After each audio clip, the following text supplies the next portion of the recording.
Nëse je nga ata që flen me dritën ndezur, duhet ta dish diçka që s'ta ka thënë askush. Drita nuk të mbron.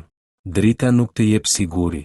Sipas besimeve të vjetra shqiptare, drita i theret ata që s'kan trup, ata që ende natën duke kërkuar një dritë që t'i udhëheq. Shqiptarët e moqëm thoshin se shtëpia që mban dritat ndezur gjithë natën nuk mbetet kur bosh. Diçka hyn. E para është hije. E dyta është frym. E treta është ajo që nuk duhet të hyj kur. Thuaj se këto qenje e shohin dritën si thirrje. E jani, ka dikush gjuar. Dhe ato vinë. Fikohen dritat, ato zhduken. Qëndrojnë vetëm aty ku i ke ftuar. Një histori e frikshme vjen nga një fshat i Dibrës. Një burr që jetonte vetëm mbante dritën e korridorit ndezur çdo natë, sepse i dukej se errësira lëvizte. Një natë rreth orës 2:40 dëgjoi hapa të lehtë, jo nga jashtë, por nga dhoma ngjitur. Ai u ngrit ngadalë dhe pa derën e dhomës që lëkundej lehtë, sikur dikush sapo kishte hyrë brenda. Kur u afrua në nder pa një hije, por nuk kishte njeri brenda.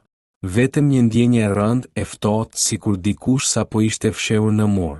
Të nesërmen një fëmijë i vjetër i tha: "Dritën mos e lër ndezur, more birë. Nata ka sy.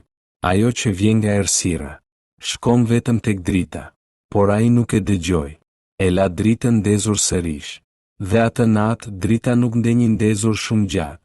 Filloi të dridhej, të digjej, dhe pastaj u fik papritur sikur dikush i kishte fryrë shumë afër.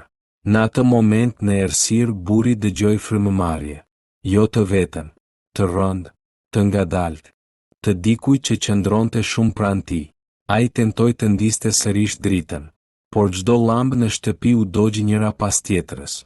Sikur diçka brenda nuk donte më dritë, sepse e kishte gjetur tashmë dritën që kërkonte, dritën e njeriu të gjallë. Prandaj të vjetrit thoshin: "Mos i lër dritat ndezur gjithë natën, sepse drita thërret, dhe ajo që vjen nuk kthehet vetëm,